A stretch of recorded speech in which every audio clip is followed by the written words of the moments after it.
so fresh, looking so fresh. When I walk by, breaking their necks. Waiting in line at the team store. Now I'm feeling fly like a condor. Eyes on me when I walk through the door. Man, I wish I bought a couple more. Cause I really love my city. It was worth every penny. If it were at my show, then I know they gon' tip me. Think I might add a couple patches. If you think it's ugly, you capping. Now my whole outfit matching. Never going out of fashion.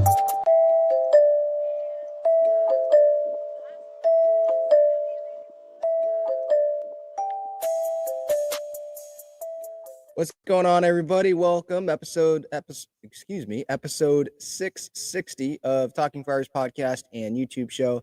Ben Fadden with you here, December 11th, 2024. Hopefully everybody is doing well. Essentially, the winter meetings are over. I assume that most executives and people that were attending the winter meetings are heading home from Dallas. And so just wanted to come to a live show here tonight, just giving my thoughts on everything that has happened so far this week, Padres wise, and we can get into the rest of Major League Baseball as well if that's what you guys want. Obviously, I will get to the chat as well with any thoughts that you guys have on anything that's happening here in Padres world. But there's plenty of topics to get to. You know, the Padres did not make any move unless you want to have the Rule 5 selection, Juan Nunez, unless you want that to be like, oh, they made a move. So I guess they technically did, but no significant addition. No trade, no free agent signing. There were obviously significant trades and signings that happened during this winter meetings week, but as expected, I'm not surprised by this. The Padres, they were pretty silent in terms of actual moves. Now, things around the Padres, it wasn't silent, and that's never the case.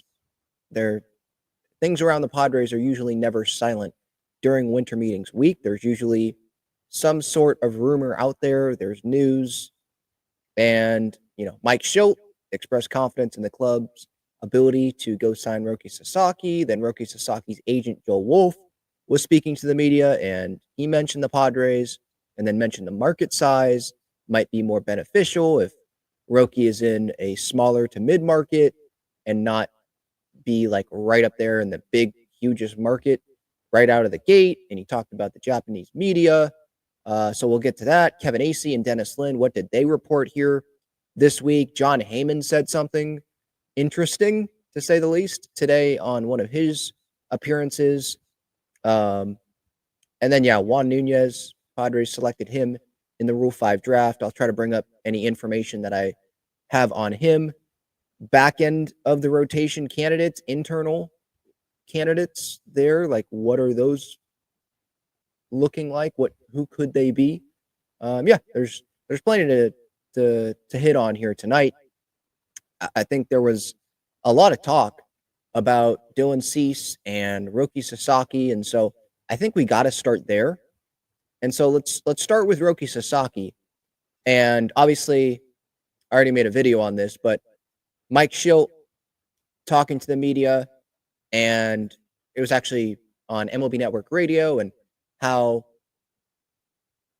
he's very confident, it seems like, in the Padres' ability to go sign Roki Sasaki and him eventually ending up being a Padre. He, in fact, he expects Roki Sasaki to be a Padre. That's at least what he said on MLB Network Radio. And then later in the day, kind of walked that back a little bit. And then I heard Kevin Acee the other day, I think on the radio, on John and Jim, pretty much saying, like, if anyone's reading too much into this, then you don't really know who Mike Shildt is. He's always optimistic.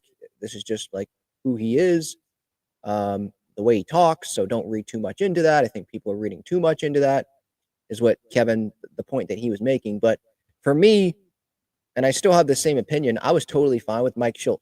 What Mike Shildt said on the radio the other day, like, you're one of two teams, I think, that can be confident in your ability to sign Roki Sasaki. Have the Padres met with Roki? No. So I do have an update there. I think what Joe Wolfe said the other day was Roki is on his way from Japan, and maybe next week they'll start meeting with teams, the first round of conversations, and then maybe after that, Roki will kind of make the list a little bit smaller. He'll go back to Japan for the holidays and then come back, second round of interviews, and maybe those will be the visits to the ballparks sometime in January before that January 15th date. Joe Wolfe was mentioning how, like, the earlier probably the better with the visas and all that, just to get that nailed down. So it could be January 15th, literally, when Roki Sasaki signs. The Padres, they're in a pretty good situation in terms of how much money, how much international bonus pool money they have to go give Roki Sasaki. I think it's a little over $6 million that they have. It's at least 5, I know that. There are some teams that have more. I think the Tigers are one of those teams that have more than the Padres, but the Padres do have more than the Dodgers do. And you can increase your bonus pool, I think, by making a trade up to 50% of what your bonus pool is. You can increase it more. So we'll see if the Padres end up doing that. But it's not going to be about the money. If it was about the money, then Roki Sasaki would have waited a couple of years and went the Yamamoto route and signed for $300+ million with the team. That's not what he's doing. He wants to come over to Major League Baseball and go pitch in the best league in the world. So, and that's pretty cool in my opinion, that he wants to just go compete. He wants to go test himself. And he's like, I'll get my money later. I want to go now. And again, as I've said already, I'm hoping that he is like the ultimate competitor, and he's like, F the Dodgers. I don't want to go join them. I want to go be someone that is huge and a huge piece in taking them down, and I can do it with one of my mentors in Yu Darvish. That's a pretty cool opportunity. I did have the comment that Joe Wolfe had about the media. It went away. No, never mind. Here it is. Joe Wolfe on working with the media in Japan, Roki Sasaki, like his experiences there. So here is Joel Wolfe's answer on that. Hold on one second. I don't know yet, to be honest. Roki's had a tough go of it the last couple of years. The media in Japan, not the Japanese media based here, I want to clarify that, but the media in Japan has been very tough on him. And he's not had a great time with it. And I think it's, my personal opinion, I think it's been a bit unfair. And it's affected him mentally a little bit. But he's a great kid, and comes from a great family. I know his mother and his brother, and his dream is to come here to the major leagues. And I think that he hasn't really wrapped his head around the individual teams and the individual cities, and he just really doesn't know much about them. Most of the Japanese players don't, because they don't get the opportunity to come here. He was here for a very small amount of time because he was fortunate enough to play in the WBC, but that was a very small glimpse of it. So it's really hard to say until I sit down with him and talk to him about it. All right, so there's that. Courtesy of 97 Through the Fan, of course. And yeah, in Japan, I mean, I'm not like totally locked in on what everything that was going on with Roki Sasaki in Japan. But to me, what it seems like is Roki pitching in Japan for his team. He wants to go, in Japanese media, maybe some fans, maybe they don't like that because they're like, hey, you should go the Yamamoto route. You should play out your time in Japan and then go, instead of ditching us, early and going that way. Although I don't remember there being like this Japanese media discussion around Shohei Ohtani when he left early. So maybe it's just different, where, like, again, I'm not totally knowledgeable about everything about this Roki situation. Seems like to me Ohtani is loved by everyone in Japan, but maybe that's not the case with Roki Sasaki. I understand his team not being too happy with him wanting to leave. One, because he's, their best pitcher.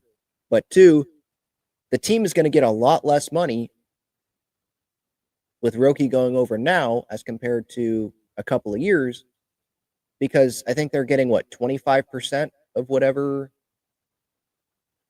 the contract Roki signs. I could be wrong on that, but I'm pretty sure I saw that somewhere. 25% of some. I thought it was 20 initially, but I did see 25%. If he waited a couple of years and then signs for $300+ million, obviously that's more money for that Japanese team. So I can understand a little bit, but all right, talking about the media there and having a rough deal over there in Japan. If he goes and signs with the Dodgers, some may say, well, he's behind Yamamoto and Ohtani. But what you could also say is, well, he's in the spotlight because all of Japan is going to be watching those games. All of Japan watches the Dodgers. It's the Shohei show, but you're in that too. So there's a lot of more attention that's going to be on you than if you go sign with probably any other team in the league. I'm sure that there's a lot of Japanese fans that watch the Padres with Yu Darvish, and there'll be fans that will watch if Sasaki comes to the Padres. But the national attention in Major League Baseball in this country, and then I think Japan as well, will not be the same in San Diego compared to LA. I mean, I remember reading things about Dodgers players, about in spring training when Shohei arrived, like how crazy the media, how much media there is following Shohei around and all that. Seeing him arrive at the complex in the player parking lot, and there was a bunch of cameras there. It's different. I'm not saying there would be no cameras with Roki Sasaki, but it would be less. It would be different. So if he wants to be in Southern California, wants to be on a contending team, you're not going to have, in my opinion, I'm not saying that San Diego is, we don't care about our team, because obviously we do. Like, the Padres are the big team here. And yes, if he doesn't pitch great, yeah, he's going to get criticized on social media and all that stuff. And I'm not saying the media in the clubhouse doesn't ask the right questions and all. I'm not saying that. I'm just saying that there's less of it, and it is different than in LA. So again, if he wants to be on a contender, wants to be on a team that has developed pitchers, and I mean, you have a pretty darn good pitching coach with Ruben Niebla. Ben Fritz is still here. You have Yu Darvish in that clubhouse, and you want to learn about work ethic and what it takes to succeed at the big league level coming over from Japan. What better guy than Yu Darvish? And I know the Dodgers could say Yamamoto and they could say Shohei Ohtani, but there are some guys that don't want to deal with everything that involves the Shohei circus. It's not, I don't want to make it seem like it's Shohei doing this. It's the media all around it. And some people may not want to deal with that. And maybe Roki wants to be the competitor and be like, yeah, I want to go beat the Dodgers and not just join them. So we'll see what happens there. But yeah, Joe Wolfe, he did speak to the media the other day. I want to say it was a couple days ago, maybe yesterday. I think it was yesterday. And he mentioned how, signing with the smaller to mid-market team, that may better fit Roki Sasaki, at least coming, his first stop in Major League Baseball. Shohei Ohtani, he wanted to be with the Angels. He didn't want to be, the Dodgers, the Yankees right out of the gate. And it feels like, I was listening, maybe it was Buster Olney the other day, how he gave the Angels a shot when the Dodgers came up with that offer. Almost like he wanted to go back to the Angels because he was comfortable there, but the Angels didn't want to do it. They didn't want to do the deferments. I forget if they wanted to at least even match the $700 million, but I don't think Artie Moreno wanted to do the deferments. And so Shohei, still, it seems like he maybe wanted to still go back to the Angels and give them that shot. And obviously the Dodgers had the better offer there. So I'm hoping that Roki, because I assume he will come to San Diego and he will tour Petco Park. I assume he'll go to LA and he will tour Dodger Stadium. We'll see if there's other teams that emerge in this. But yeah, with Roki, I'm hoping that he will feel comfortable here in San Diego at Petco Park, in the environment, the culture, all that. And he will end up choosing the Padres. But yeah, there was a lot of Roki Sasaki talk, obviously. And that's all it was, is talk. Because Roki has not met with teams yet. Roki may have just landed in the United States. So all of this, everything you read, still, even Joe Wolfe's comments, he said some of the time, yeah, I just don't really know, because you got to have those in-person conversations with the teams before you even have a better idea. We can say Padres, Dodgers, but Roki may fall in love with another team and just be like, yep, that is the better. I was not anticipating this, but this is the fit for me. And we'll see what happens. But a signing's not going to happen until after everything resets. So January 15th. All right. Next topic I wanted to get to, Dylan Cease. I already made a video about this as well, but Kevin Acee reported the Padres, they're having conversations with other teams about Dylan Cease. They have not yet had contract extension discussions with Luis Arraez. I want to say it was Dennis Lynn, maybe it was Kevin. I apologize. I don't remember exactly who it was, but it was one of them too. And they talked about the other day that maybe those conversations will ramp up closer to spring training. And for me, though, I'm like, so if it's closer to spring training, then the Padres aren't going to trade Luis Arraez. Because if you're going to trade Luis Arraez, wouldn't you want to get it done sooner rather than later? Why would you want to do it right before spring training and then you get back a package and maybe there's options that are off the board or other pitchers that already get traded and then they're not available for you? I think if you're going to trade one of these guys, whether it be Arraez or Dylan Cease or Robert Suarez, I would be shocked if that happened. And I would be surprised if Arraez happens. I'm not going to be surprised when Dylan Cease gets traded. That's where I'm at right now.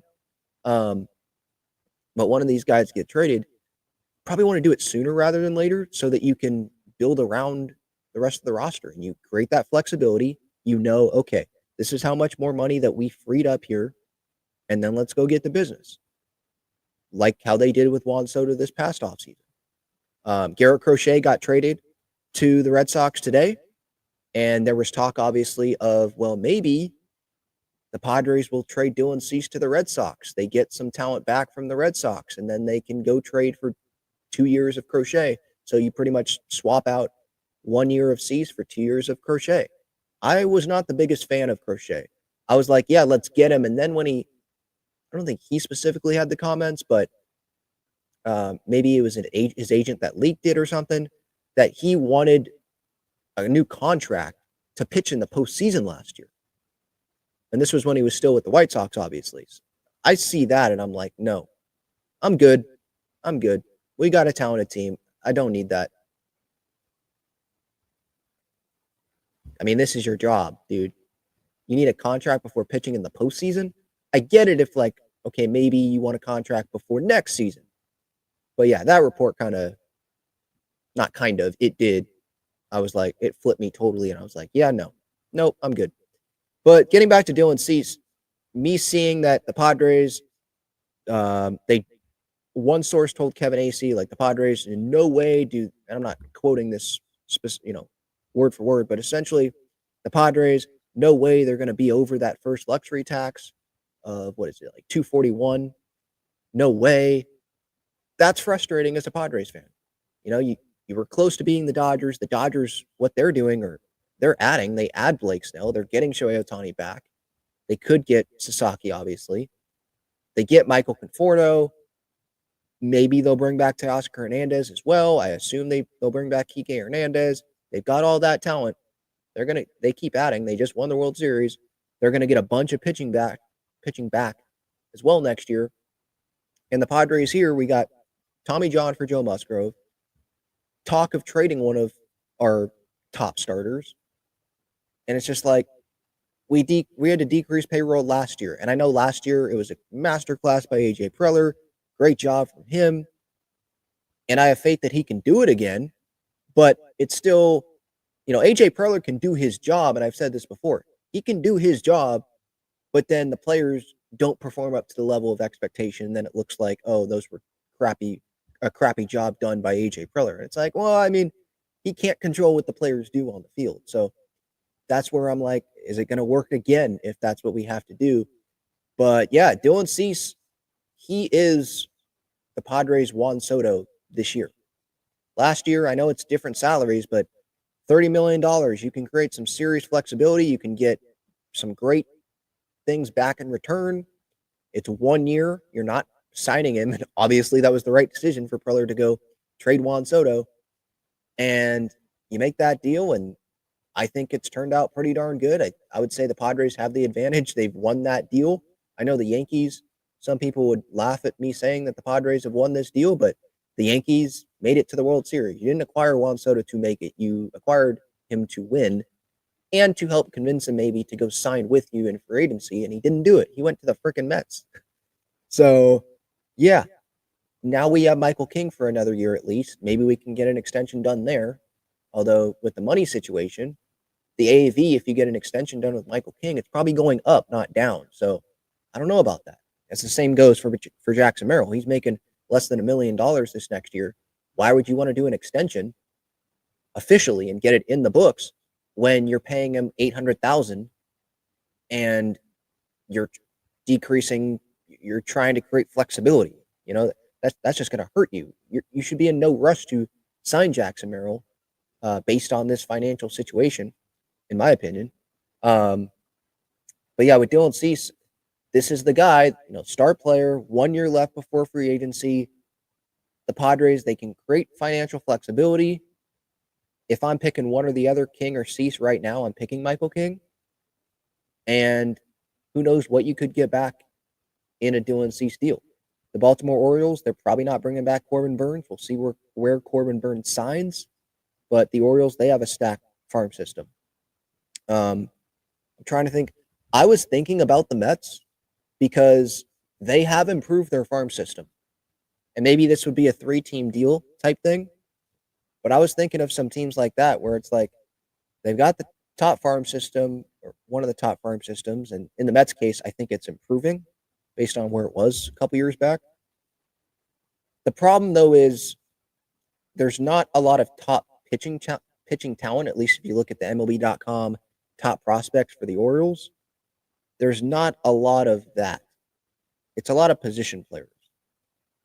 Could the Padres use Kobe Mayo? And, you have him be an option there. He could be a DH option. He could play first base as well. Yeah. But right now, I mean, obviously Manny's not going anywhere. You've got Bogaerts still. You've got Cronenworth, and you've got Arraez. Now, if they don't get an extension done with Arraez, or they want to trade Arraez, and you could trade Cease, you get back Kobe Mayo, and you can plug him in. Okay, maybe. But personally, myself, I love Luis Arraez. I want that contact type guy at the top of the order.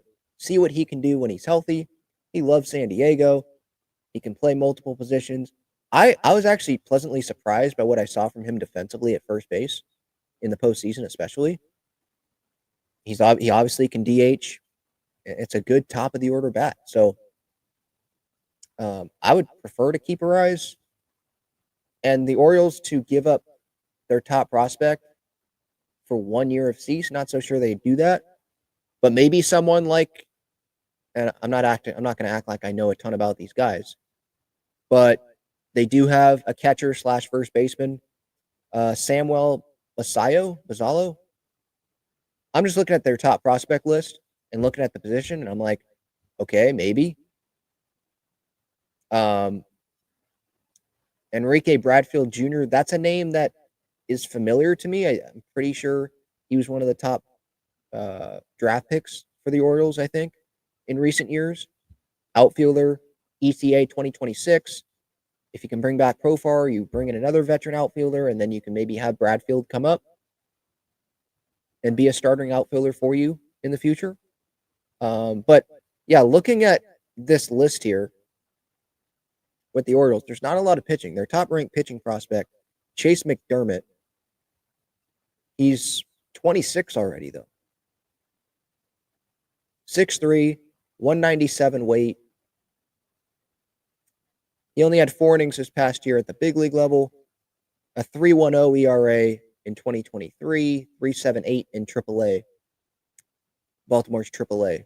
So, yeah, maybe it would have to be a 3-team situation. I know Seattle has a lot of pitching. Is Seattle willing to do a 3-team situation? If they like, because we would be giving Dylan Cease to the Orioles.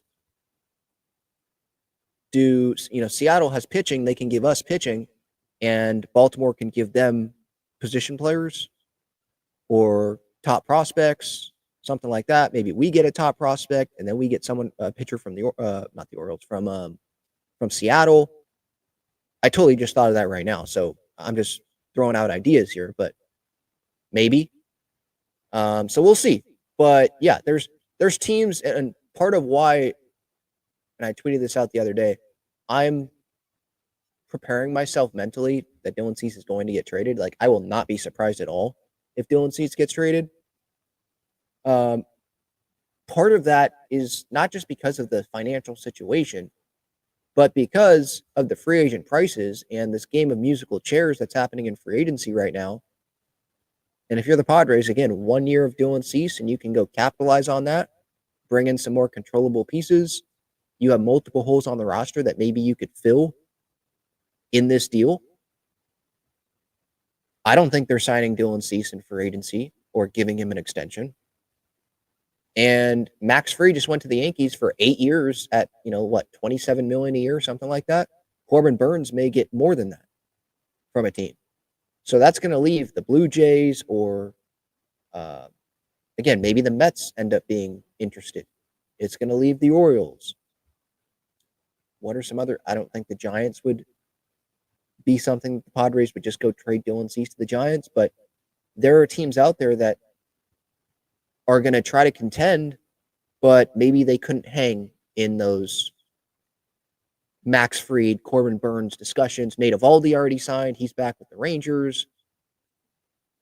So there are definitely going to be teams interested in Dylan Cease, no doubt.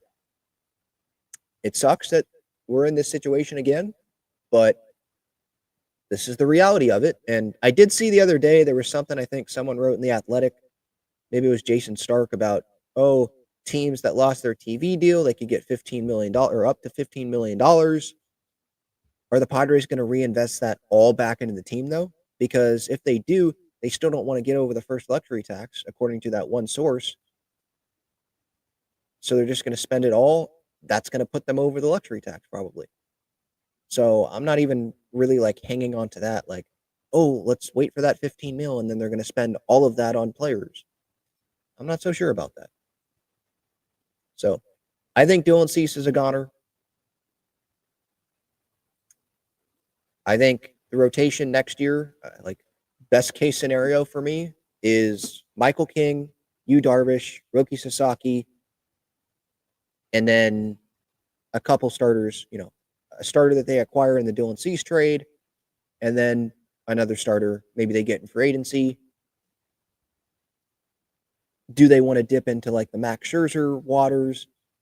But are they going to have the money for that? Because while Scherzer's not in his prime and he's had an injury history, it's still Max Scherzer, and with this market, a 1-year deal, he's going to get double digits in the millions, right? So I don't see that as super possible. So AJ, again, he's going to have to work his magic.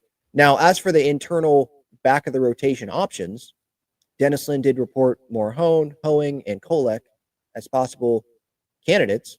So we could see it be King, Darvish, Sasaki, starter you require for Cease, let's say, and then, and by the way, that starter being more controllable than Cease and making less money. You add another starter because you can never have enough, and maybe that's an invite to spring training. And then you have Morejon, Hoeing, Kolek build up. They go into spring training, building up as starters, give them a couple outings, and then maybe it's Morejon that wins out of those three to keep competing with Randy Vasquez, Johnny Brito, if they want Burrito to go that that route as well.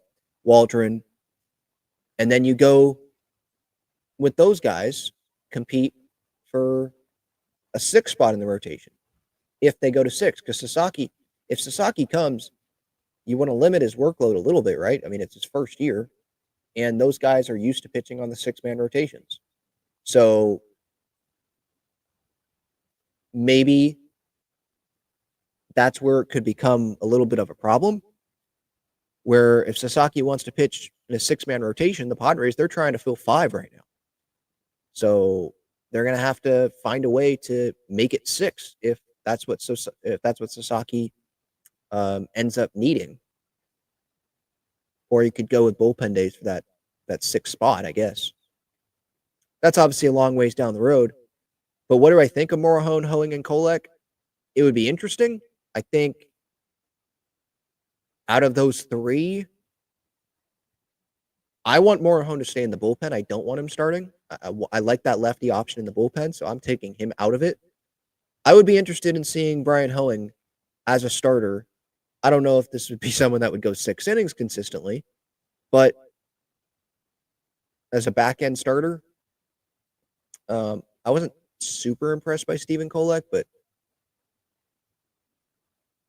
I also wasn't paying like a ton of attention to everything that I was watching all the games, obviously, but I wasn't going over his numbers, like every week or anything like that.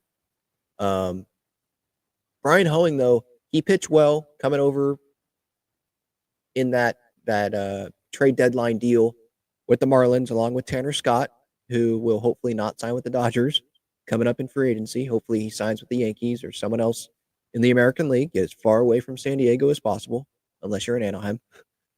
And with Hoeing, like the multiple pitches that he has, he's not going to blow you away with velocity. But if I remember correctly, and if I'm, forgetting, let me know. Someone that pitched to contact, he wasn't getting a ton of strikeouts, but he was able to keep the ball in the zone, pretty efficient, and he just flat out didn't allow very many runs. So I would be interested in seeing Bryan Hoeing as a possible starting candidate. Now, maybe he only goes 4+ innings, and then you go to the bullpen. Well, it's December 11th, and I know that we would love to have the Padres make some flashy moves or make moves, even if they're not flashy, here during winter meetings week. But, February is still a long ways away. So there's time to build up the bullpen. There's time to build up the rotation and left field and for whatever needs the Padres feel like they need to go get. Catcher. Almost forgot about that. There's time. So I don't want to overreact to, they haven't made moves, and no, we're going to have to really be focusing on these internal options, because there's plenty of time to still go get pitching. Although, like I said earlier in the show, I feel like you want to get a Dylan Cease trade done sooner rather than later if you do end up making that deal, which I would be surprised if they don't at this point, so that you can have as much time as possible to know how much room you have. If you don't get pitching back in that deal, or you flip it, let's say you flip the talent that's not the pitching in that deal, you have time to go over that with other teams and find that best fit. So we'll see what happens there. In the Rule 5 draft, they did select someone that I didn't mention there, and he may be a back of the rotation candidate, Juan Nunez. He has not pitched above high A with the Orioles. He was ranked, I think, the 8th prospect in the Orioles system. I was actually looking up the Orioles system earlier today, and then I saw the Nunez name, and then I see in the I was about to say in the chat on Twitter that they selected Juan Nunez. And I'm like, that's a familiar name. And then I go look him up, and I'm like, yeah, that's the guy I was just looking at this morning. So I didn't know he was available in the Rule 5 draft, but someone that you go ask AJ Preller, 4-pitch mix. There's things there that they like with delivery, with some velocity, and we'll see. Last year's Rule 5 pick did not make it out. Who was it? Diaz, I think. He did not make it out. So to me, this is a no-lose situation, really. If it works out, great. If it doesn't, then that's fine too. Whatever. Now, Kolek wasn't Kolek a Rule 5 guy? Or am I confusing him? But there was another one, I think, that was another Rule 5 pick that did not make it. But Kolek, they did end up sticking with him. I am going to go to the chats here. The comments, I should say, here in a little bit. I do want to check here to see if I am missing anything. Jonathan Loizaga signed with the Yankees.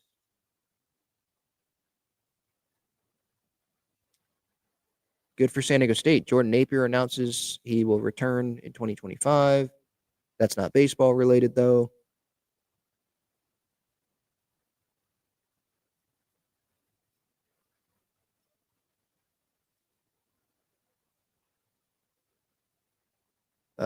Let's see. Nope, don't think I missed anything. All right. Another thing before getting to the chat, something else I wanted to get into was what Jon Heyman said today on his Bleacher Report stream that he had. And on his Bleacher Report stream, he goes through pretty much like things that he's hearing, and I think he answers some stuff in the chat. But here was about the Padres. It has over 1 million views here, and it got a lot of traction on social media. They are listening. Acee, Arraez, Bogaerts. Obviously, that Bogaerts deal looks a little steep right now, but who knows? The contracts are moving up fast. So they're listening. Are they likely to trade any of them? I'm not sure. They say they're not likely, but, you know, there's a lot of stuff going on here, and the values of these players are going up. I mean, people thought they overpaid for a few of these players. At this point, not so sure that they did. So that's what's going on with the Padres, and they're still looking at Sasaki. All right. Wow. Mentioning Xander Bogaerts there. So I saw, or when I hear, right, like Luis Arraez, doing Cease, okay, yeah, whatever. But then when they say Xander Bogaerts, I'm like, whoa, okay. Jon Heyman mentioning Bogaerts? What team would want Xander Bogaerts? And I was listening to Annie and Elston earlier today, and I think it was Braden Soprenet that was mentioning about how maybe in a couple years, this Bogaerts contract's actually not going to look like that much, and that's going to be the going rate for an average player because of, you know, inflation and just where the market goes. But the issue there is Xander Bogaerts is under control for a long time still. What is it? 9 more seasons? 9? Getting paid over $20 million a year, right? That AAV. That's a long time. And there's no other team that wanted to pay, it seems like, anywhere close to what the Padres gave, $280 million to Xander. If Xander performs better, then maybe it appeals people. But I just don't see. I was surprised. Again, I was surprised Jon Heyman even mentioned Xander Bogaerts' name because they're listening on Xander Bogaerts. There are teams that are calling on Xander Bogaerts, asking about his availability, or is this the Padres putting Xander in there with Cease and Arraez to let people know when Jon Heyman says this on his show, hey, Xander's available. We will listen on Xander. Come take his contract. Because to me, if I'm another team, again, why am I signing up for 9 years of Xander Bogaerts when I can go give a shorter term deal to another infielder? I could go trade for Andres Jimenez like the Blue Jays did, you know, something like that. Why would I go pay Xander Bogaerts or take on that money? The Padres may have to take some of that money, but if you're the Padres, a big part of why you'd be getting rid of Xander Bogaerts is so that you can free up money to go spend elsewhere and create more financial flexibility. If Bogaerts was not under contract, would it be filled by other people already? Maybe. But if he wasn't under contract, then would the Padres be talking and maybe, probably in my opinion, trading Dylan Cease this offseason? Maybe not. Probably not. Maybe they'd be in a contract extension discussion with Dylan Cease or in a contract extension discussion with Michael King instead of focusing on creating more financial flexibility for this year by possibly dealing one of your starters in the postseason this past season. But yeah, Bogaerts, that was interesting. Padres are listening on Bogaerts. There's a team out there that wants Xander Bogaerts. And I like Xander Bogaerts like as a human being. I love how he's a baseball rat and he is straightforward and straight to the point with the media. When he's pissed off, you can tell. It doesn't seem like he really sugarcoats things. So I love that from Xander. And I'm rooting for Xander, of course. But I think we all knew in the moment that was an overpay. While I was excited, yeah, I knew it was an overpay at the time. And right now, the deal is not looking great. Going into year 2 of the contract, they said, we're moving you, like you're going to second base. And now he goes back to shortstop because Kim gets hurt. And then they prefer him to go play second base, but he may be their shortstop. They don't know yet. But they want to tell him way earlier this year than last year. And AJ Preller was saying earlier this week that, yep, that was on me. There were things with the roster that, I just didn't tell him until then. So hopefully, that gets resolved. I assume that it will be Bogaerts that will be the shortstop to start the year. But yeah, I just don't see how another team's going to take on Xander Bogaerts. The only way I see it is if there's a team that, would the Mets even be the right scenario? But just a team that has a ton of money. They see Xander's postseason experience, and they're like, yeah, we can eat that contract, some of that contract. And the Padres are willing to give up DeVry or Salas. Because that's a long commitment. 9 years left on this deal. You're not just going to be able to give that to another team and then get something significant in return. I doubt that. So, are you willing to give up Ethan Salas? Are you willing to give up Leo DeVry? And if you're the Padres, the answer to that question right now is no. Now, if you trade Dylan Cease to the Orioles and you get back this Samuel Basallo, however you pronounce his name, you get back that guy who can play catcher, and maybe that's, you say like, okay, that's our catcher of the future, then maybe. Or do you include that guy and attach him to Bogaerts, and that becomes appealing to another team? But yeah, no other team got near. It seems like it was almost like the Eric Hosmer thing, even though Hosmer was way less money than Bogaerts. But no other team was willing to give close to $280 million to Xander Bogaerts. Why would they want to take that on when he's now 2 years closer to being out of his prime, 2 years closer to retiring? Why would they want to take that on, His average salary this year is over $25 million. And he's getting paid through age 40, his age 40 season. That's just not, I don't see how that's like super appealing to a team. Again, unless you attach an Ethan Salas, you attach a Leo DeVry. So Bogaerts is going to be a Padre. I would be shocked if he gets traded at any point in this Padres deal, to be quite honest, unless it's like 2 years left and it's a big money dump, or it's an Eric Hosmer thing, right? Where you're just like, all right, that's it.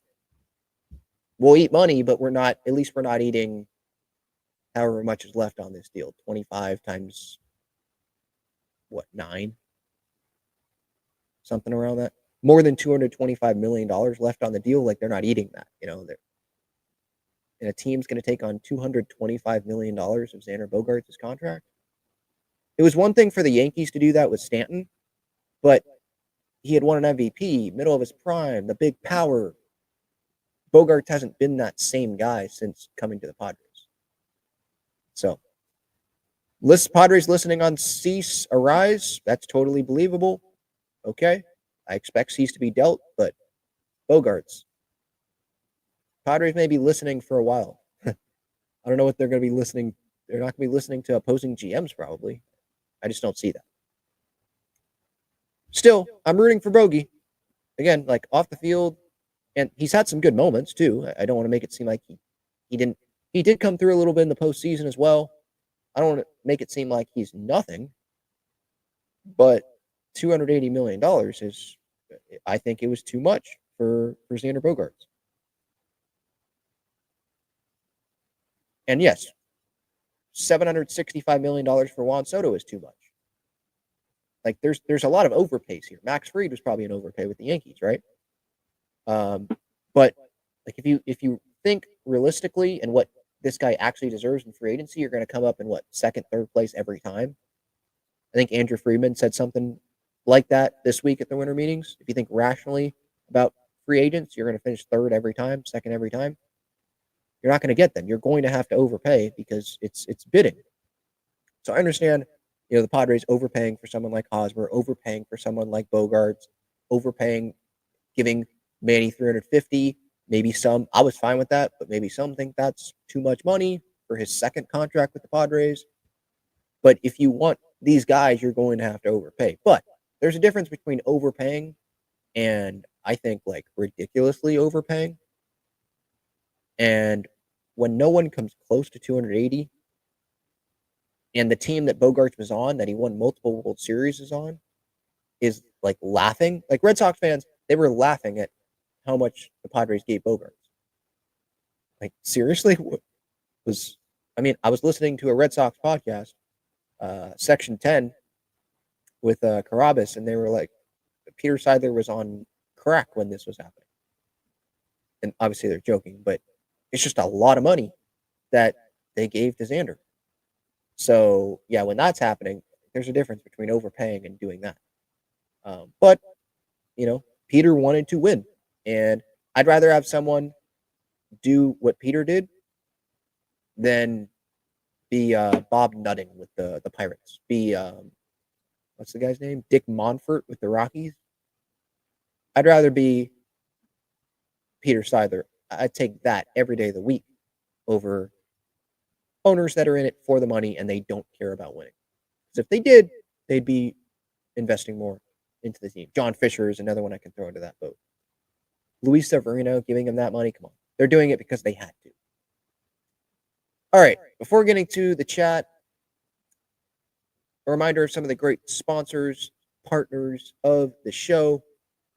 Jaglone Bros, they've got great cheesesteaks, cheesesteak fries, garlic fries, cheese fries.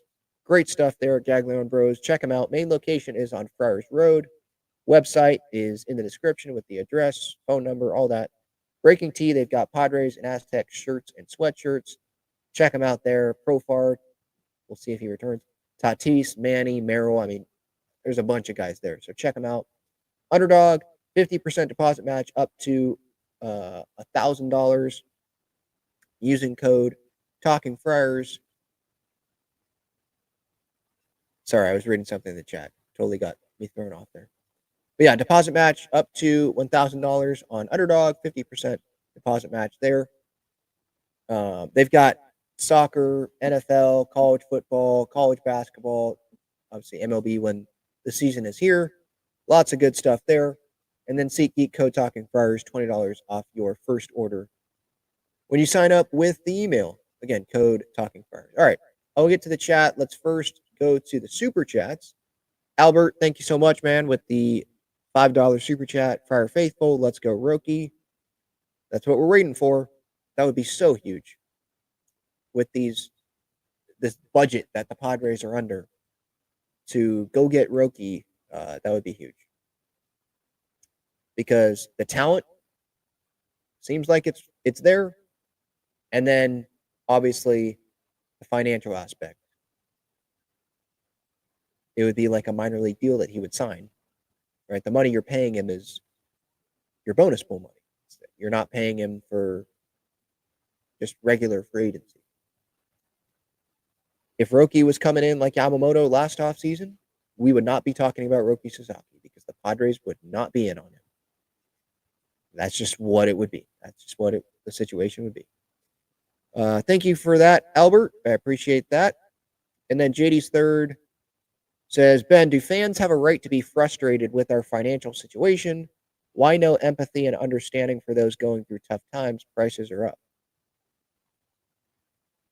Well, JD's third, I'm pretty sure you were in the comments the other day saying, like, thank you for being frustrated with what's happening with the Padres. Like, thank you for understanding fans being frustrated. So clearly, I think you understand that I know the fans have a right to be frustrated.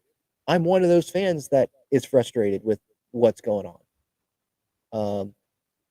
And I do have understanding for those going through tough times. So, and I know prices are up. Yeah. I'm frustrated and I do have the understanding. I've said I understand sort of, not fully, but I sort of understand the Padres situation that they're in with the TV deal, the lack of the TV deal, the money they lost, not making the postseason 2023, the loss of Peter Seidler.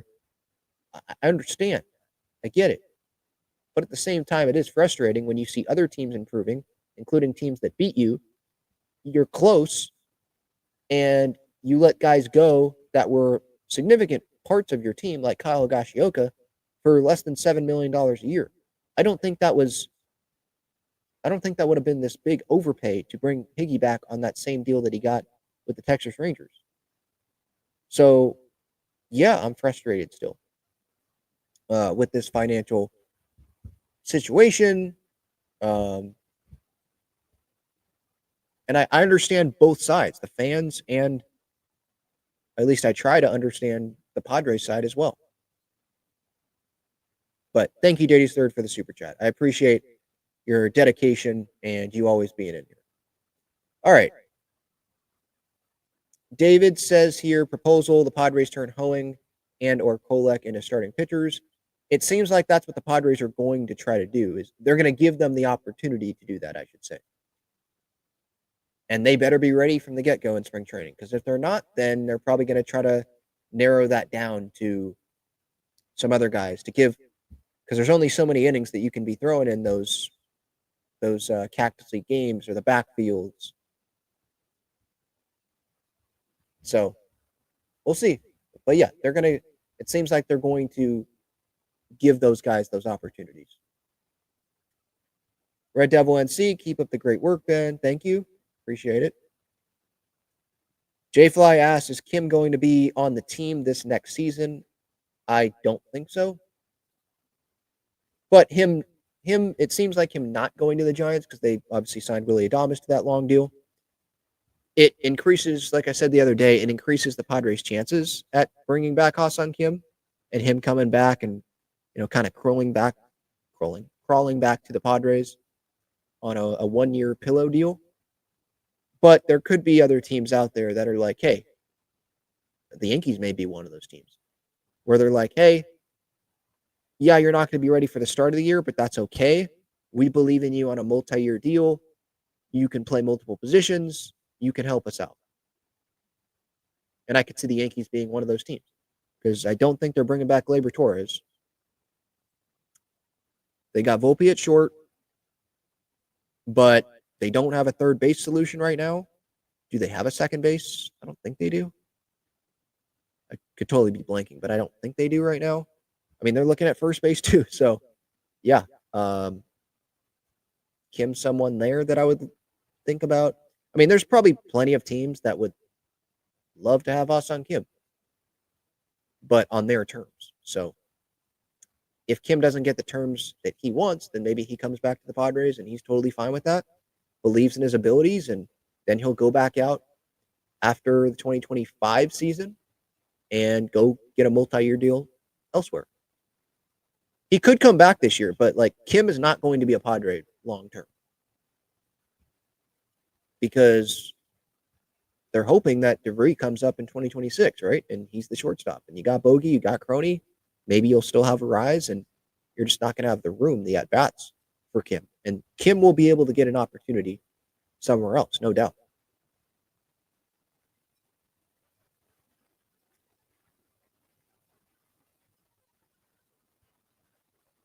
David says he saw Jon Heyman's article. Is there really a chance that Xander is traded? If there is, thank God.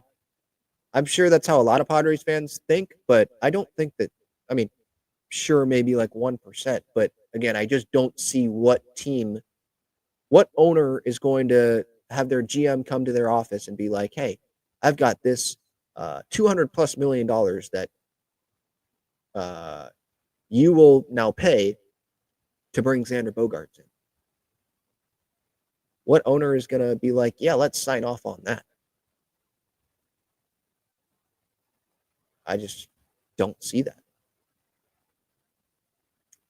Yeah, I don't think Kim is coming back either.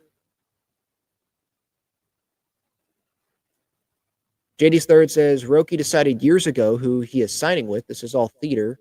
He can sign right now, but only waiting because MLB asked them to go through the motions. You're really someone that believes that?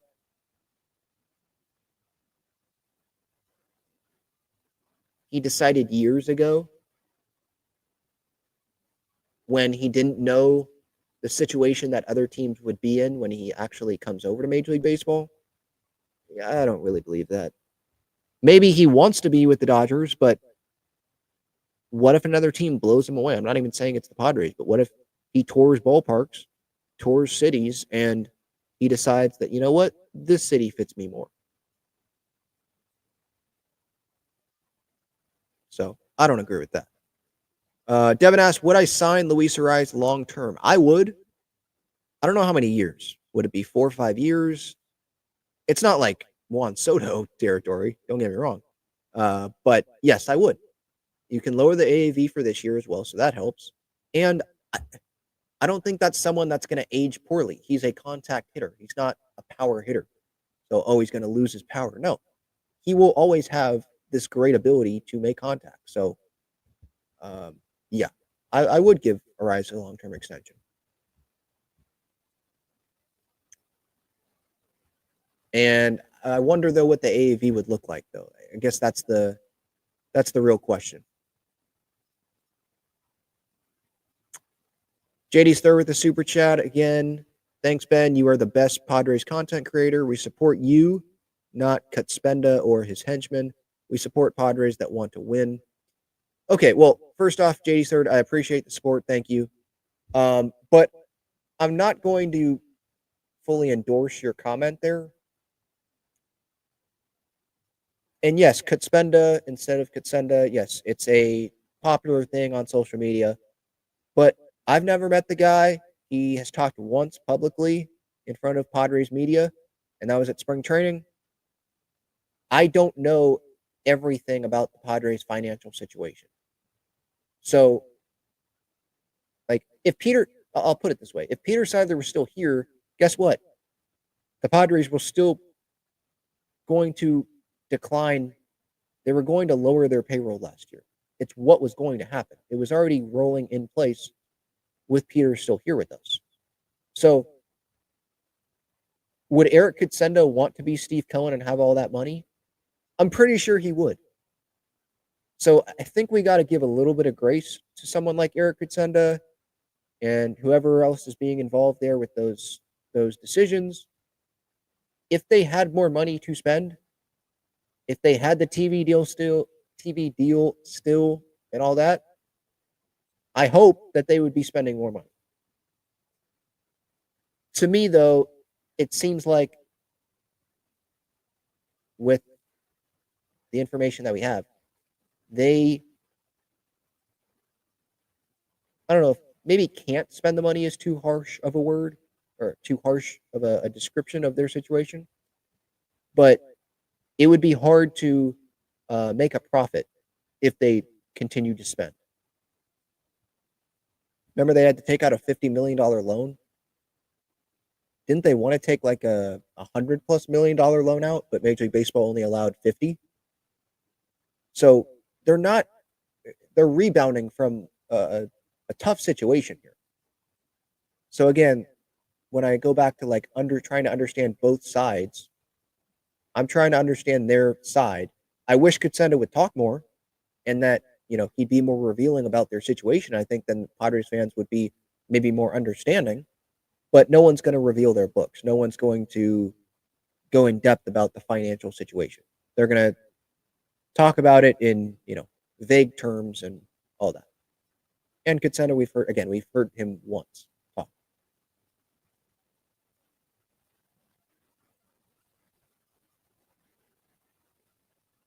Let's see here. Devin asks, why would the Dodgers get Sasaki? They have a plethora of starting pitchers, and Sasaki would only be in a filler role, and I don't think that would suit him best. I think he wants to be more important. Sasaki would not be in a filler role. You go look at their rotation, it would be a 6-man rotation, right? Let me look up their roster so I don't forget anyone. So according to Fangraphs, it would be, let's say they add Sasaki. It would be Snell, Yamamoto, Glasnow, Sasaki, and Ohtani as 5. And then you have Gonsolin or May as the 6th. You could trade someone. If they sign Sasaki, they could trade someone. Or they use it as depth. But Sasaki would totally be in the rotation. He'd be in the rotation over Tony Gonsolin. They could send Gonsolin to the bullpen. They could send Dustin May to the bullpen if they wanted to. They've got options. So, no, I don't think Sasaki would be a filler role. Does he want to be more important? If he wants to be the face of a rotation, something like that, then yeah, the Padres would be better. But I disagree with only a filler role. He'd be more than that to every team in the league, even the Dodgers, in my opinion. He wouldn't be the ace of the staff, but he'd still be up there.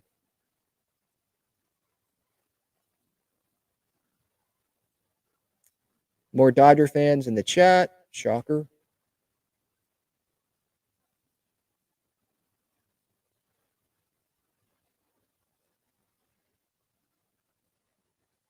Yeah, Jackson says it's funny to see so many Dodger fans in the comments. It's crazy. Like, my title does not include the Dodgers. My description of the episode does not include the Dodgers. And yet, Dodger fans are here on, what is today, a Wednesday? A Wednesday night, December 11th. They're in a Padre fan YouTube show. Interesting. Are there no Dodger fan shows out there? Do they not talk about the team? Is it just a Laker city over there?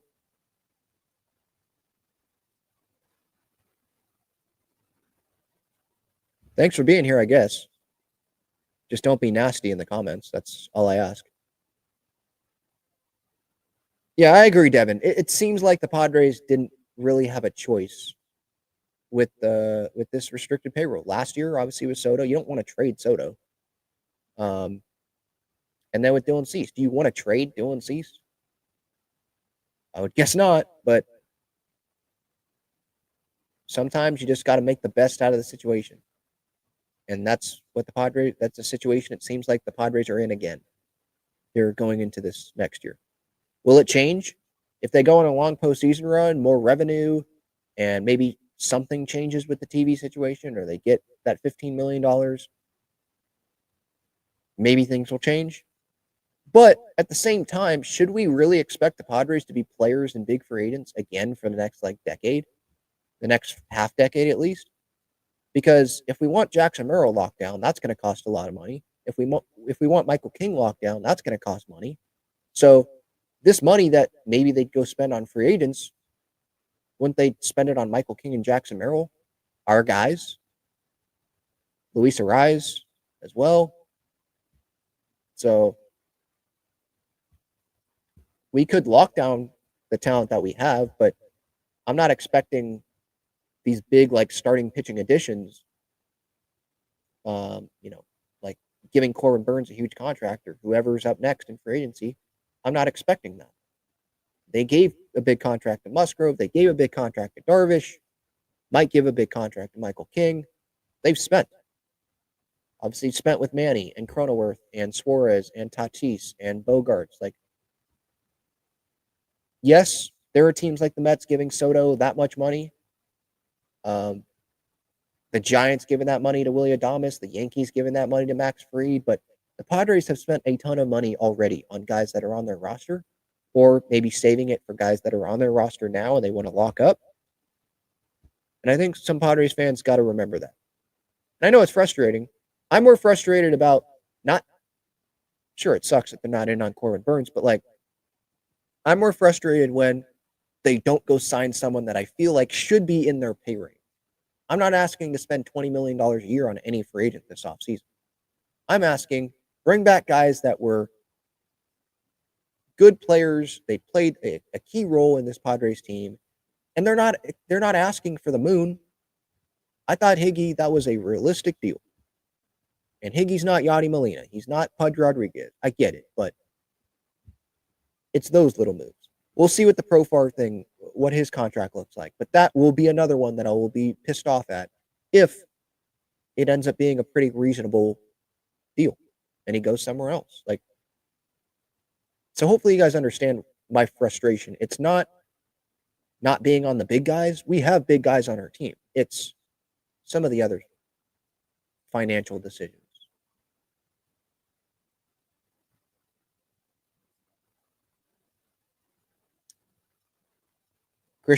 Christian says Dodger fans are obsessed. That's what it seems like. Like, you won the World Series and you're focused on the Padres and the Padres fan base and a Padres show. Talk about rent-free.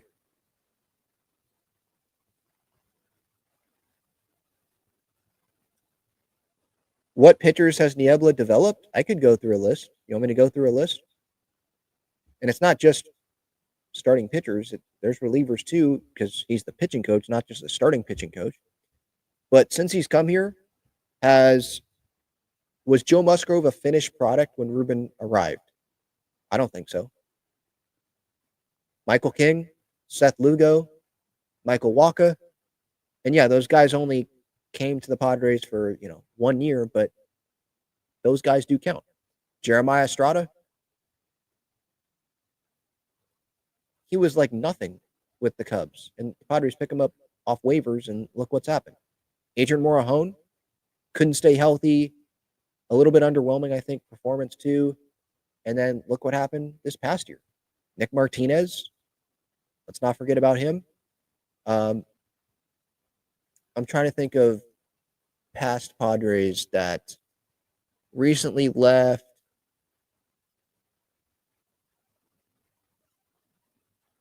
I mean, I was going to include, those guys are talented though.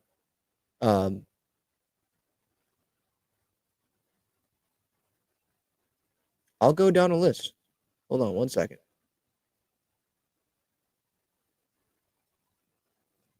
How many did I just name? Like 7?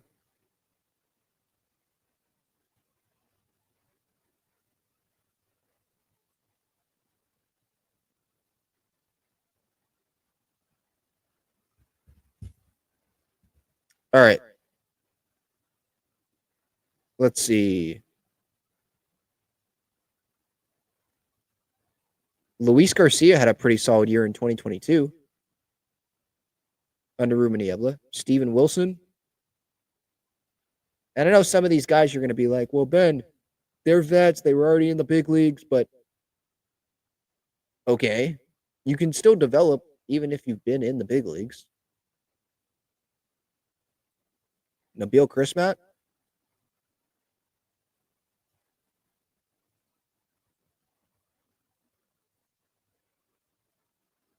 Because Niebla joined in 2022, right? I think.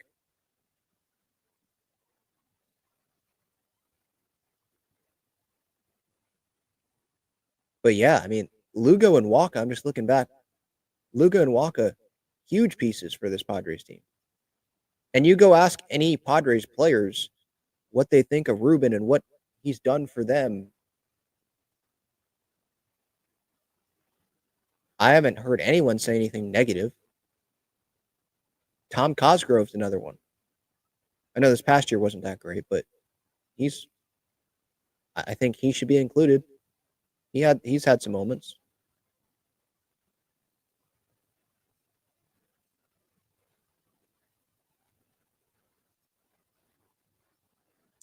I do wonder what Mackenzie Gore would have done under Ruben Niebla for a longer period of time. But we're never going to know because he was traded. I think Robert Suarez should be someone that's included on that. Because there were question marks about him when he came over. We didn't know a ton about him. And look who he has become. He was on, a 2-year deal? And then now he's on the long-term 5-year deal, right? So there is a history of Niebla. Maybe developing is the right word. Maybe it's not. I think maybe the right word is just improving the pitchers. Because I think when you throw the word developed out there, you think of like, oh, they have to be young and all that. They have to be homegrown. No. If that's what you want to do, if your development definition is someone like that, then okay, then we'll use another word. Improved. Niebla has improved a number of guys. And if some of you guys want to, or maybe these are Dodger fans that are trying to troll, with the Padres' circumstances in their financial situation, Ruben Niebla doesn't work with Shohei Ohtani and Yamamoto and Tyler Glasnow and guys like that. He gets the smaller veteran guys, but maybe veteran guys that still have something to prove. They're not this finished all-star product. So you may be like, well, Seth Lugo, Michael Wacha, whatever, who cares? Well, he can only work with what he is given. And I think he's done a pretty darn good job. And Padres fans know that. When he was introduced in the postseason in the bullpen, he got like the biggest cheer out of everyone. So if you don't believe in Ruben Niebla, sorry. That's on you.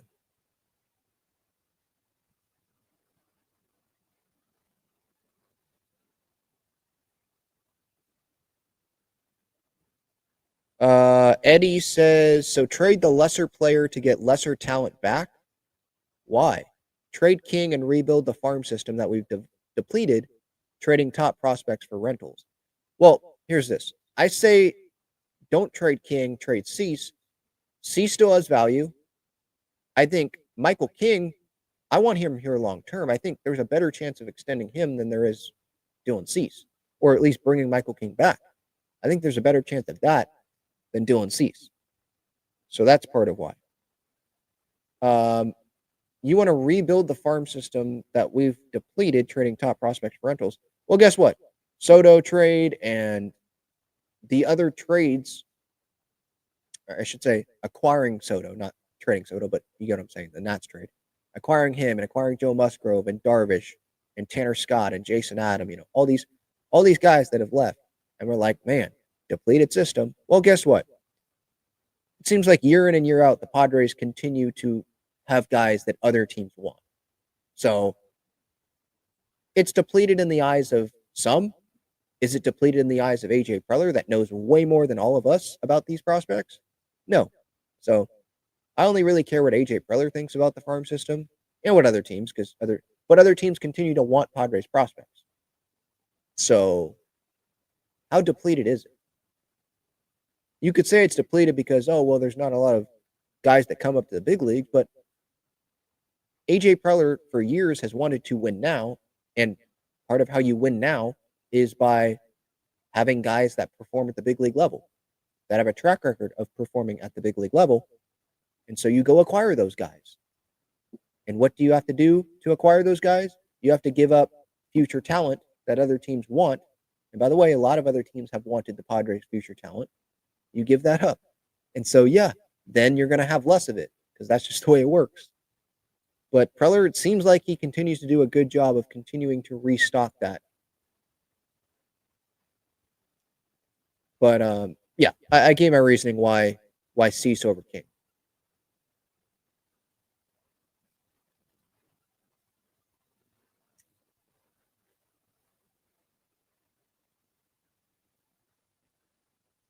Continuing to go through the chat. Yeah, no one knows what the Profar price is going to be right now.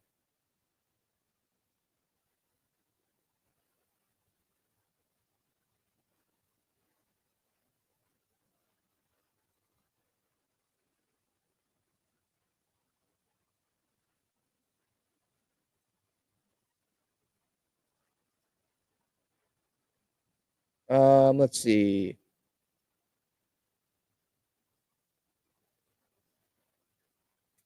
Yeah, a lot of LA talk in here.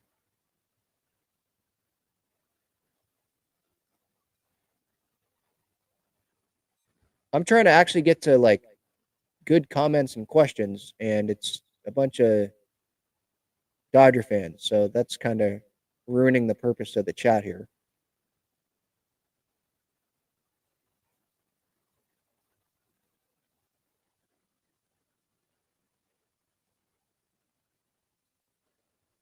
Did Corbin Burnes sign?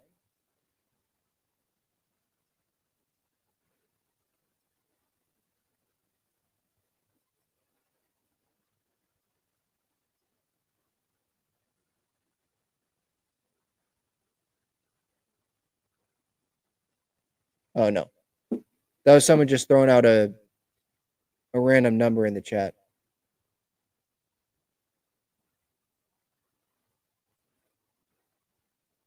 Jackson says, missing out on Trey Turner and Aaron Judge was brutal for San Diego. It made them get real desperate. Yeah. I think part of that was like just timing, you know?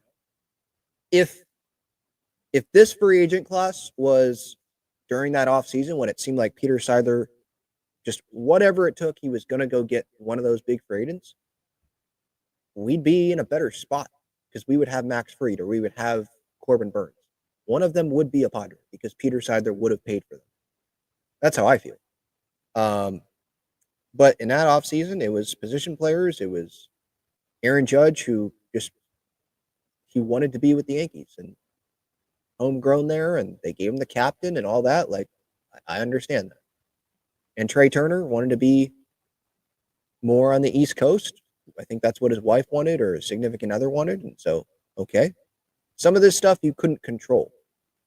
And the Padres, whether it was specifically Peter Seidler or it was the Padres collectively, they wanted to go get another star after getting to the NLCS in 2022. They wanted to add to it, and Bogaerts was the next one up. And so that's who they got. But yeah, that would have been great to have Judge. That would have been great to have Trey Turner. But there's no, I'm not going to continue talking about that really because there's no point because they're not Padres.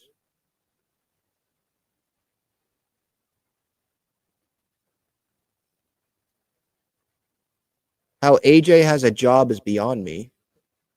It's not beyond me. I mean, made the playoffs this year, was a win away from beating the World Series champions, had a series lead on them, had to decrease, the payroll by like $100 million, and were considered the second best team in the league this year when everyone was watching in October.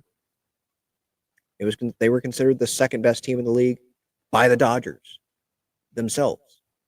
Some, I think, even said that the Padres were the better team.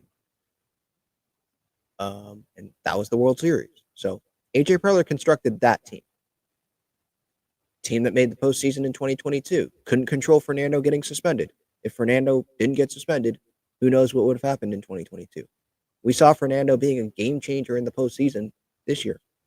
Made the postseason, three of the last 5 years.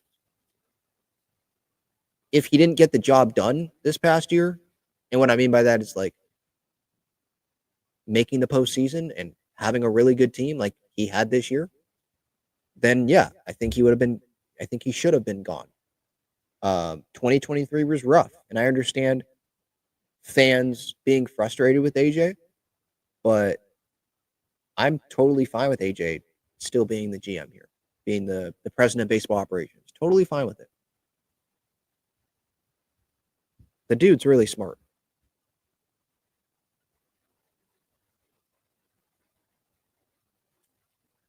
Matthew says, thought we would have gotten Crochet. Well,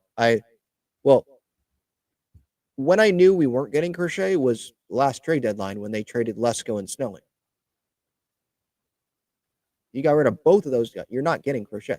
If you're not willing to give up Salas, you're not willing to give up DeVry, and you trade your top two pitching prospects, you're not going to get Crochet. And like I said earlier, I didn't even really want Crochet after that report that came out. So I'm fine with it, whatever.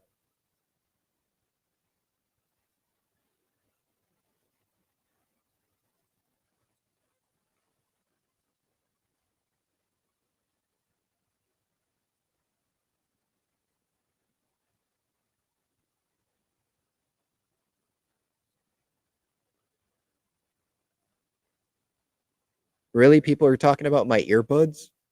No, I'm not wearing AirPods. I'm wearing just regular plug-in earbuds. Again, I'm simple. Yeah. Yeah, Iron Swan says, Ben is a minimalist. He said so himself. What works for him. Wired pods also receive better audio frequency. That's not even why I do it, to be quite honest. It's just because this works for me. And I'm simple. I don't need all the latest technology and all that stuff. Like, if it works, it works. I've got a crack phone right now. Like, it works. Okay, that's cool.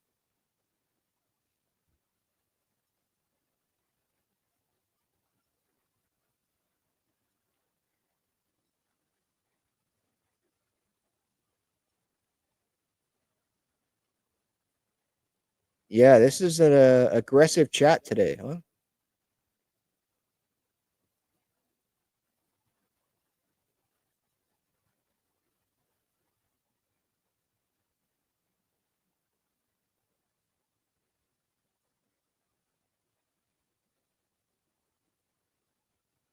Nick asks, what's my ideal trade for Dylan Cease?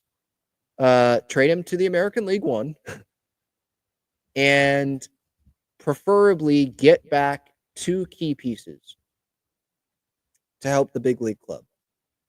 Get back a starting pitcher and hopefully get back a bat, whether that's at the catching position, whether that's in left, something like that. Now, maybe it could be a catcher that's ready at some point in 2024. Maybe it's not immediately. But obviously, trading Cease will create the flexibility. And if you're going to do it, you obviously need to fill, hopefully, multiple holes like you did with the Soto trade. Hopefully, fill multiple holes in this roster and have us feeling better about where this roster is at. I know that's kind of vague, and maybe you're asking for a specific trade, but I don't know enough about the farm systems of other teams for me to be like, all right, this is the specific trade that I want. And I also don't know about, like, let's say the Orioles, for example. I don't know which guys in their rotation or which, because they need pitching. So do they want to give guys up in the rotation? That's why I'm kind of thinking of the 3-team trade thing. But which guys would be actually available to trade to the Padres for Dylan Cease? Which outfielders are off limits? I can look up the Orioles here. I'll look up the Orioles roster right now. And I can kind of guess which guys would be maybe available. Tyler O'Neill, no, they just signed him, and that doesn't fit for the Padres. Colton Cowser, he was just one of the Rookie of the Year finalists, right? Didn't he win it? I think he won it. Tyler Neal, Colton Cowser, no. What about someone like Cedric Mullins? But I mean, isn't he getting close to free agency? So I'm pretty sure that it's not like he'd be making a cheap salary. So would you have to go with someone more on the bench? I think they still have Heston Kjerstad in the minors. So would that be appealing to the Padres? Would the Orioles be willing to part with him? There's just things that are unknown. So I don't really have a specific trade for you, but hopefully that's a fine answer.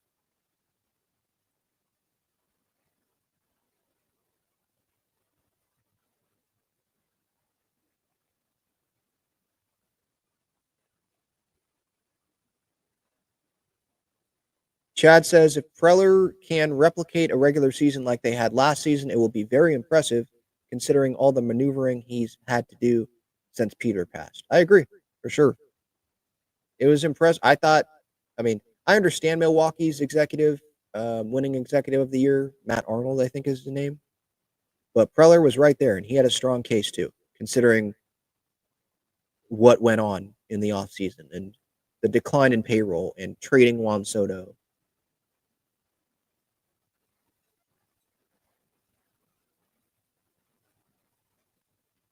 Yeah, I hope the Dodgers these Dodger fans are enjoying their night here watching a Padres show at 6:00 at night when they could maybe go watch a Dodger show or go watch the Lakers or something. But yeah.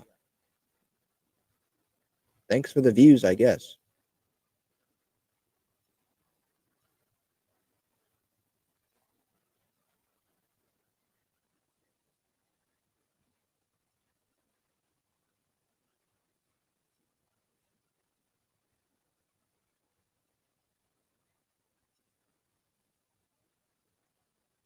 All right.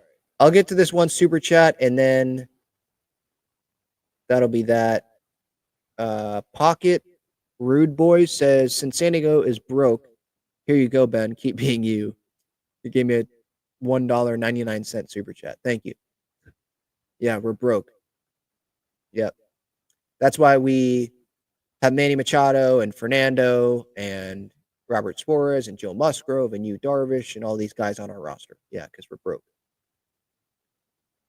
I know that there's the Dodgers that are spending and the Mets obviously spending on Juan Soto, and there's the Yankees and teams like that. But we could have it a lot worse, Padres fans. I will say that. We could have it a lot worse. All right. Have a good one, everybody. A pretty quiet week for the Padres in terms of actual moves and not just rumors and talk. But it was a loud week in terms of the rumors and the talk. But hopefully covered all of it here, and I'll be back whenever a move comes for the Padres. See ya.